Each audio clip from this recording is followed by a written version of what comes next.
உடன்பிறப்புகள்னா யார்? எந்த கட்சி? திமுக. ரத்தத்தின் ரத்தங்கள் அங்கே கூட்டமாக நின்று கொண்டிருந்தார்கள். ரத்தத்தின் ரத்தம்னா யாரு? அதிமுக. தோழர்கள் அங்கே சிவப்பு கொடியுடன் நின்று கொண்டிருந்தார்கள். யாரு? கம்யூனிஸ்டுக்காரங்க. கட்சி பேரையே சொல்லாம இதை சொன்னாலே கட்சி தெரிஞ்சிடும். உடன்பிறப்புகள் என்றால் திமுக, ரத்தத்தின் ரத்தம் என்றால் அதிமுக, தோழர்கள் என்றால் கம்யூனிஸ்ட், தம்பிகள்னா அந்த குரூப்பு, சிறுத்தைகள்னா நமது தொல் திருமாவர்களுடைய கட்சி. இப்படி ஒவ்வொரு கட்சிக்கும் ஒவ்வொரு அடையாளம் இருக்கு. ஆனா சங்கிகள் அப்படின்னு சொல்லி ஒரு கட்சிக்கு அடையாளம் வாங்கின ஒரே கட்சி பாஜக தான். சங்கிகள் அங்கே நின்று கொண்டிருந்தார்கள் அப்படின்னா யாரு? பாஜக. இன்னும் ஒன்று சொல்றேன், நான் தற்குறிகள் அங்கே சரியாக ஒரு பெரிய கூட்டம் நின்று கொண்டிருந்தது. இப்போ நான் யாரையுமே சொல்ல, நான் யாரையோ சொன்னேனா? இந்த கட்சியவாது சொன்னேனா? தற்குறிகள் இந்த கூட்டம் அங்கே வேகமாக சென்று கொண்டிருந்ததுன்னு நீங்களே கண்டுபிடிச்சிட்டீங்க. உடன்பிறப்புகள் என்றால் திமுக, ரத்தத்தின் ரத்தம் என்றால் அதிமுக, தோழர்கள் என்றால் கம்யூனிஸ்ட், சிறுத்தைகள் என்றால் தொல் திருமாவர்களுடைய கட்சி. ஆனால் சங்கிகள் என்று பாஜகவையும் தற்கூரிகள் என்று ஒரு கட்சியையும் சொன்னதுக்கு பதில் சொன்ன ஒரு கட்சி எது என்றால் நாளை வீணா போற ஒரு நடிகர் ஆரம்பித்திருக்கக்கூடிய அந்த கட்சி தான். இன்னைக்கு ரஜினிகாந்தோட பிறந்த நாள் இன்னைக்கு சொல்றேன். ரஜினியும் அரசியலுக்கு வரணும்னு ஆசைப்பட்டு கட்சியெல்லாம் ஆரம்பிக்கணும்னு ரெடி ஆயிட்டாரு.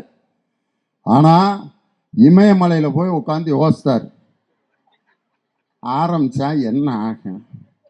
ஒவ்வொருத்தரையா யோசிக்கிறார். சிவாஜி கணேசன், அவரை உடையா வேறு நடிகர் வேணும். கைவீசப்பா கைவீசு, கடைக்கு போகலா கைவீசுப்பா, எங்களுடன் வயலுக்கு வந்தாயா, நாற்று நட்டாயா, களை பறித்தாயா, களனிவாழ் உழவர்க்கு கஞ்சி களையம் சுமந்தாயா, அங்கம் புழுதிபட அறவாளை நெய் பூசி பங்கம் படபரண்டு கால் பரப்பி சங்கதனை கீர் கீரென அறுக்கும் நக்கீரனோ எம் கவியை ஆராய்ந்து சொல்லத்தக்கவன் ஏதன்ஸ் நகரத்தின் எழில்மிக்க வாலிபர்களே ஓடி வாருங்கள் ஆகா ஓகான. அப்படிப்பட்ட நடிகர் அவரையே டெபாசிட் வாங்க வச்சுட்டாங்களே, நம்ம நிலைமை என்ன ஆகும் யோசார்? கமலஹாசன் உலக நாயகன், ஆகாகா ஓகாகா. முதல்ல ஆத்தா ஆடு வளர்த்தா கோழி வளர்த்தா, ஆனால் நாயம் மட்டும் வளர்க்கல மயில, இப்பெல்லாம் என்னத்தான் வளர்த்தா. அடடா. கண்மணி அன்போடு காதலன் நான் எழுதும் கண்மணி என்ன நடிப்பு ஒன்னொன்னா சொல்லிட்டே இருக்கலாம். அவரு என்ன நிலைமைக்கு ஆனாரு யோசிக்கிறார் ரஜினி. இப்படியே விஜயகாந்த் எதிர்கட்சி தலைவர் வரைக்கும் வந்து கடைசிக்கு ஆரம்பிப்பம்மா. அப்போ இமயமலையில் உத்தரவு கிடைக்குது, வேணாம் பாபா வீணா போயிடுவேன். அந்த உத்தரவு இங்கே மேடையில் வந்து அதான் என் குழந்தை மாதிரி ஒரு மனுஷன் மனசில் பட்டதை அப்படியே சொன்னார். நான் அரசியல் கட்சி ஆரம்பிக்க வேண்டும் என்று நினைத்திருந்தேன். ஆனால் என்னுடைய வயதை நான் இப்பொழுது யோசிக்கிறேன். என்னை நம்பி வந்தவர்களுக்கு நான் கண்டிப்பாக அவர்களுக்கு ஏதாவது செய்ய வேண்டும். என் பின்னால் அணிவகுத்து வருகிறவர்களுக்கு ஏதாவது பொறுப்புகள் கொடுக்கணும், பதவிகள் கொடுக்கணும், வெற்றி பெற வைக்கணும்.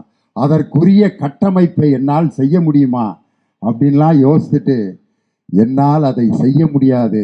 அதனால் என்னை நம்பி அரசியலில் ஈடுபட வேண்டும் என்று நினைக்கின்ற என் ரசிகர்களிடம் நான் மன்னிப்பு கேட்டுக்கொள்கிறேன் என்று சொன்ன ஒரு நடிகர், சூப்பர் ஸ்டார். அதனால தான் இன்னைக்கு வரைக்கும் அவர் சூப்பர் ஸ்டாராக இருக்கிறதுக்கு அதுதான் காரணம். தன்னுடைய நிலைமை என்னங்கிறத தெரியணும். ஒரு குழந்தை படிப்படியாக தானே வளரும். எந்த குழந்தையாவது பிறந்தோன்னே நேராக ராயபுரம் ஹோட்டலில் போய் 2 இட்லி கொடுப்பான்னு பிறந்த எங்க பிறந்தோன்னே இறங்கி ஓடுதா ஒரு குழந்தை? பிறந்தோன்னே இப்படியே பிறண்டு படுக்கிறதுக்கு 3 மாதம் ஆகும், கண்ணை பார்க்க 4 மாதம் ஆகும், அப்பா அம்மா அம்மாங்கிறதுக்கு 6 மாதம் ஆகும், எந்திரிச்சு உட்காடுறதுக்கு 8 மாதம் ஆகும், செவுத்த பிடிக்கிட்டு நிற்க 10 மாதம் ஆகும், செவுத்த பிடிச்சிக்கிட்டே நடப்பான் 11 மாதம். அப்புறம் வண்டியை வச்சு ஓட்டுவாங்க. நடந்து பேசி ஒரு 3-4 வயது வரை அந்த குழந்தை படிப்படியாக வளர்ந்தா தான் வளர்ச்சிங்கிறது நிரந்தரம். ஒரு குழந்தை பிறந்தோன்னே அம்மா நல்லா இருக்கியா அப்படின்னு கேட்டால் கண்டிப்பாக கொன்னே விடுவாங்க அந்த குழந்தைய. ஏதோ பேய் பிறந்திருக்கடா, பிறந்தோன்னு பேசுகிறேன், என்னடா ஆச்சு, ஏதோ மந்திரம் பண்ணிட்டாங்க. ஒரு குழந்தை பேசணுன்னா யாராவது சந்தோஷப்படுவீங்களா? இல்லை ஒரு குழந்தை எந்திரிச்சு நேராக போய் எனக்கு யார் பிரசவம் பார்த்த டாக்டரு அப்படிங்கிறாட்ட வச்சுருக்கேன். அந்த குழந்தைய யாராவது விரும்பி வீட்டுக்கு கூட்டி போவீங்களா? ஐயோ ஏதோ வித்தியாசமாக ஏதோ வீட்டில் நடக்குது, செய்வனை வச்சுட்டாங்க போல இருக்குன்னு நினப்பான். ஆனால் ஒரு குழந்தை பிறந்தோன்னே பாம்பை பிடிச்சி விளாடுறேன்னு சொல்லிக்கிட்டு இருக்கு. இப்போ ப்ரோ ப்ரோ பாம்பை பிடிச்சி ஒரு குழந்தை விளாண்டா போட்டா வாயில நொறதான், எந்திரிக்கவே முடியாது. 75 ஆண்டு காலம் பவள விழா கண்ட ஒரு இயக்கத்தை ஏதோ இங்கேயும் அங்கேயும் வந்து கூட்டத்தை பார்த்து, இந்த கூட்டத்தில் வரிசையாக போகிறவங்களை மட்டும் நம்பவே கூடாது. இப்போ இங்கே நீங்களாம் வர்றீங்கல்ல, எங்கே போகிறீங்கன்னு கேட்டால் லியோனி பேசுகிறாரு, கேட்க போகிறோம், ஆர்டி சேகர் என்னை கூப்பிட்ருக்காரு அப்படின்னு சொல்லிட்டு தான் போகணும். இந்த பக்கம் ஒருத்தர் போகிறாரு, எங்கன்னே போகிறீங்க? ராயபுரம் ஆஸ்பத்திரிக்கு போகிறேன், சுகர் ஏறிக்கிருச்சு, 300 ஆகி போச்சு, டாக்டரை பார்க்கலான்னு போகிறேன், இப்படி தான் போவான். இன்னொருத்தர், நீ எங்கன்னே போகிற? மச்சினனுக்கு கல்யாணம் வச்சுருக்கானப்பா, 500 ரூபா மொய் பண்ணியிருக்கேன், நான் ஒரு 600 ரூபாயாவது வைக்கணும், போயிட்டுருக்கேன். இப்படி காரணத்தோடு தான் எவனாவது போவான். எங்கடா போகிறீங்கன்னா, எல்லாம் போகிறாங்க அதனால் நானும் போகிறேன்டா. இவன் தான் ரொம்ப ஆபத்தான ஆள். எந்த நேரம் வேணாலும் பொம்பளை பிள்ளை சீலையை பிடிச்சி இழுப்பேன், இழுத்துட்டு போய் பாலியல் பலாத்காரம் செய்கிறவன்லாம் யாருன்னா எங்கே போகிறேன்னே தெரியாமல் போயிட்டுருக்கான் பார்த்தீங்களா, அவன் தான். அந்த மாதிரி கூட்டத்தை எல்லாம் பார்த்து கலங்குகிற ஆலமரம் திராவிட முன்னேற்ற கழகம் அல்ல. இன்னைக்கு அந்த பெண்கள் ஒவ்வொருத்தரும் அவங்கவுங்க துறையில வெற்றி பெற்றவர்கள் எல்லாம் அவங்க ஒவ்வொருத்தருடைய வாழ்க்கையை சொல்லும்போது நமக்கு கண்களில் தண்ணீர் வந்தது. வாய் பேச முடியாத காது கேட்காத ஒரு பொண்ணையா, அந்த பிள்ளைய பிறந்த ஒரு பொம்பளை பிள்ளை அப்படி பிறந்திருந்தா அந்த வீட்டில் என்ன ஆகும்? பேசவும் இல்லை, கூப்பிட்டா திரும்ப மாட்டேங்குது, இப்படியே இருக்கு, அழகான பொம்பளை பிள்ளை. அந்த அப்பா மேடையில் வந்து சொல்கிறான், கல்வியில் சிறந்த தமிழ்நாடுன்னு. அதே நேரு ஸ்டேடியத்தில் நடந்துச்சு. அந்த பொண்ணு பேர் ஜெர்லின். ஆள் ஜம்முன்னு ஒரு ரெட் கலர் கோட் போட்டு ஒயிட் பேண்ட் போட்டு அப்படி நினைச்சு. அந்த பொண்ணுக்கு காதும் கேட்காது, வாய் பேசவும் முடியாது. ஆனால் அந்த பொண்ணை பேட்மிண்டன் சாம்பியன் ஆக்கி பாரா ஒலிம்பிக் போட்டியில் 3 தங்கப்பதக்கங்களை அந்த ஜெர்லினுங்கிற பொண்ணு வாங்கி அந்த தங்கப்பதக்கத்தை கையில் முதலமைச்சர் முன்னாடி அப்படி காட்டுது. அவங்க அப்பா காது கேட்காத வாய் பேசாத பிள்ளைய எப்படா வளர்க்க போறோம்னு நினைச்சேன். அந்த புள்ள இத்தனை ஆயிரம் மக்கள், கோடிக்கணக்கான மக்கள் ஒரு அப்பனை பாராட்டுற மாதிரி 3 தங்கப்பதக்கம் என் புள்ள வாங்கி கொடுத்துருக்குன்னா இன்னைக்கே நான் செத்தாலும் மகிழ்ச்சியா சாவேன்னு சொல்லி முதலமைச்சருடைய கண்களை பார்த்து அப்படியே கும்பிட்டார் அந்த ஆளு. இன்னைக்கு அதே மாதிரி ஒரு வாய் பேச முடியாத ஒரு அம்மா, அந்த அம்மா சொல்றத அந்த ஆக்ஷனை பார்த்துட்டு இன்னொரு டீச்சரு அதை மொழிபெயர்த்து சொல்கிறாங்க. அந்த அம்மா என்ன சொல்லுதுன்னா, எனக்கு காதும் கேட்காது, வாய் பேச முடியாது, அதனால் எங்கள் அப்பா நீ எதுக்கெல்லாம் ஆய்க்கல, வீட்டில் உட்காரு, இப்படியே உன்னை உயிரோட சோத்தை போட்டு இப்படியே வச்சுருக்கான், உன்னை எங்கே படிக்க வச்சு அவன்கிட்ட போய் நான் கட்டி கொடுக்குறது? வாய் பேச முடியல, காது கேட்கல, இந்த பிள்ளைய கட்டிக்கனா எவன் கட்டுவான்? நல்லா இருக்க பிள்ளைகளே கட்டிவிட்டு விரட்டி விட்றாங்க, உன்னையே நான் எப்படி படிக்க வைக்கிறேன்னா எங்கள் அப்பா நொந்துட்டாரு. ஆனால் எங்கள் அப்பாட்ட நான் கெஞ்சி அப்படியே ஆக்ஷன்லேயே அழுதேன். ஆனால் அதுக்குரிய சிறப்பு பள்ளியில் என்னை +2 வரைக்கும் படிக்க வச்சு இன்னைக்கு புதுமை பெண் நான் முதல்வன்கிற திட்டத்தில் பயனடைந்து பிகாம் முடித்து இன்னைக்கு ஒரு கம்பெனியில் நான் வேலை செஞ்சு 80,000 ரூபா நான் இன்னைக்கு சம்பாரித்து எங்கள் அப்பாவுக்கு நான் கொடுத்துக்கிட்டு இருக்கேன்ட்டு வாய் பேச முடியாத அந்த பிள்ளை ஆக்ஷனில் சொல்லுது. அந்த பிள்ளைக்கு கை தட்டுறாங்க, இது மாதிரி சத்தம் கேட்கல. அதனால் அந்த நிகழ்ச்சியை நடத்துகிறவங்க கைதட்டினா அந்த பிள்ளைக்கு கேட்காது, எல்லாரும் கையை உயர்த்தி காட்டி அப்படி ஆட்டுங்க அப்படின்னு சொன்னோன்னே 10,000 பேரும் அந்த பொண்ணுக்கு கையை அப்படி ஆட்டினோன்னே அந்த பொண்ணும் அதை பயிற்றுவித்த அவங்க ஆசிரியரும் அப்பாவும் கண்கலங்கி அழுதாங்க. பார்த்தீங்களா? இந்த சாதனையை செய்தது திராவிட முன்னேற்ற கழகம். பொதுக்குழுவில் எடப்பாடி பழனிசாமி பேசுகிறாரு, 4 ஆண்டுகள் ஸ்டாலின் அவர்கள் ஒன்றுமே செய்யவில்லை. பேப்பர்லாம் படிப்பியா இல்லையா? ஐயா படிப்பீங்களா இல்லையா? ஐயோ நம்ம பாட்டுக்கு வந்துருச்சு. மாண்புமிகு எதிர்க்கட்சி தலைவர் அவர்களே, பேப்பர்லாம் வாசிப்பீங்களா இல்லையா? அந்த செய்தியெல்லாம் பார்க்குறீங்களா டிவியில்? தோழிங்கிற உழைக்கும் பெண்களுக்கான விடுதி, அன்பு சோலையின் முதியோர்களுக்கான திட்டம், அதே மாதிரி ஒரே ஒரு திட்டத்தை மட்டும் சொல்லிடுறேன். மக்களை தேடி மருத்துவம். அதுல பயனடைஞ்ச ஒரு அம்மா சொல்லுது,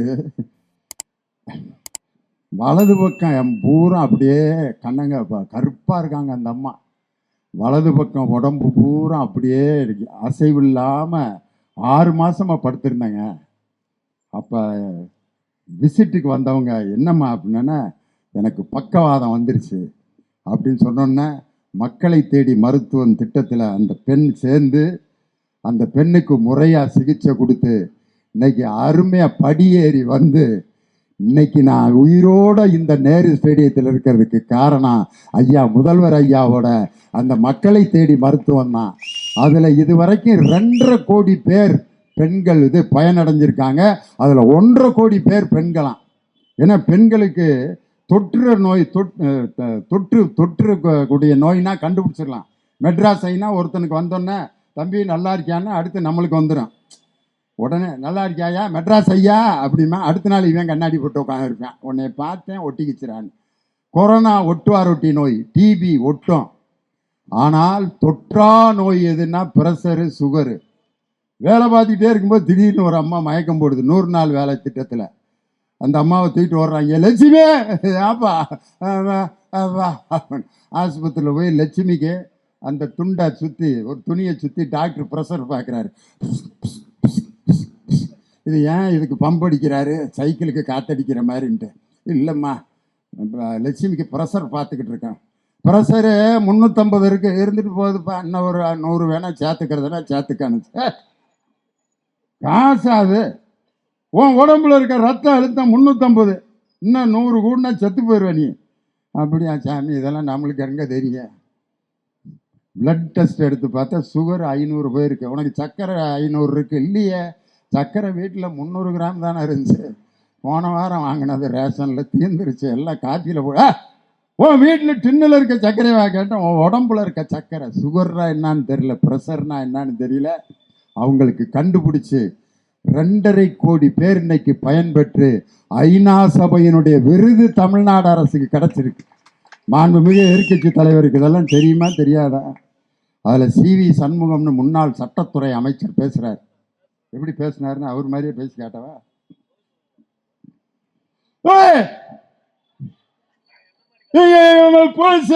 உட்கார்ந்து பத்தியா, இந்த கட்சியை எந்த கொம்பனாலும் அசைக்க முடியாதா? எந்த கொம்பனாலும் அசைக்கணும்னு வேற கொம்பனே தேவையில்லை, உங்க ஆளுகளே போதும் அந்த கட்சியை நாசம் பண்றதுக்கு. அவங்களே சொல்றாங்க, இங்கே உள்ளே இருந்து ஓட்டி எடுப்பவர்களை நாம் சரியாக கண்டுபிடிக்க வேண்டும். இது என்னைக்கு கண்டுபிடிச்சு தேர்தலில் போட்டிட்டு எவன் எப்போ கிளம்ப போறான்னே கண்டுபிடிக்க முடியும். பக்கத்தில் இருக்கவன் இன்னொருத்தனை சந்தேகப்படுறேன், இவன் கிளம்புறான்ல பேப்பரில் போட்டிருந்தாங்க அப்படின்னு. ஐயா தங்கமணியை ஒருத்தர் பார்க்குறாரு, தங்கமணி வீரமணியை பார்க்குறாரு, இவர் புறப்படுறாருன்னு முந்தா நாள் பேப்பரில் போட்டிருந்தாங்க. கடைசிக்கு எல்லாம் கிளம்பிடுவாங்க போல இருக்கு. எடப்பாடி மட்டும் தலையில் துண்டை போட்டு தனியாக உட்காந்துருக்க வேண்டியதுதான். ஒரு கட்சி பொதுக்குழுவில் மற்ற எதிர்கட்சிகளை பற்றி பேசாமல் துரோகிகள் நம்மை துரோகம் செய்கிறார்கள்னு அவங்க கத்தம் போட்டு பேசுறாங்க. மாண்புமிகு முன்னாள் அமைச்சர் அம்மா வளர்மதி அம்மா அவங்க என்ன பேசுறாங்க தெரியுமா? பொதுச் செயலாளர் புலி வேட்டைக்கு புறப்பட்டு விட்டார். புலி வேட்டைக்கு புறப்பட்டுருக்காங்க. ஏற்கனவே 10 புலி வேட்டைக்கு போய் எலியை கூட பிடிக்க முடியாம வெறும் கரப்பாம்பூச்சியை மட்டும் பிடிச்சி அல்லையில வச்சுட்டு உட்காந்துருக்காரு. புலி வேட்டைக்கு அவரு அதை கேட்டுட்டு புலி வேட்டைன்னு வளர்மதி அம்மா சொல்லுது. எடப்பாடி பழனிசாமி அவர்களே, உங்களுக்குன்னே ஒரு கதை வச்சிருக்கேன். ஒரு எலி நெல் பானை, அந்த பானைக்குள்ள தவி உள்ள போகணும்னு முயற்சி பண்ணது, போக முடியல. டக்குன்னு ஒரு ஓட்டை விழுந்துச்சு அந்த பானையில, சின்ன ஓட்டை, உள்ளுக்க போயிடுச்சு. எலி போய் நெல்லை பூரா சாப்பிட்டு சாப்பிட்டு சாப்பிட்டு சாப்பிட்டு சாப்பிட்டு வகுறு புஷ்ஷுன்னு ஊதிருச்சு. நல்லா சாப்பிட்டோம்டா, கிளம்பலாம்னு திரும்ப ஓட்ட வழியாக வெளியே வருது, போக முடியல. ஓட்டை எப்படி பெருசாக்க எலிக்கு என்ன தெரியும், சுத்தியெல்லாம் வச்சுருக்கேன், இப்படியே பார்க்குது, அங்கேயே செத்து போச்சு. எடப்பாடி பழனிசாமி அவர்களே, நீங்கள் புலி வேட்டைக்கு போய் கரப்பாம்பூச்சியை கூட பிடிக்க முடியும், எலி வேட்டைக்கு போய் கரப்பாம்பூச்சியை கூட பிடிக்க முடியாது. மிகச்சிறந்த கொள்கை பிடிப்புள்ள கூட்டணியோடு இந்த நாட்டின் தேர்தலை சந்திக்க போய் 210 தொகுதிகளிலும் வெற்றி பெறப் போவது நம் தமிழக முதல்வர் தளபதி மு.க.ஸ்டாலின் தான். அவர்களுக்கு இடையில் நெருப்போடு போர் தொடுக்க வந்த வெட்டில் பூச்சிகள் காணாமல் போய்விடுவார்கள்.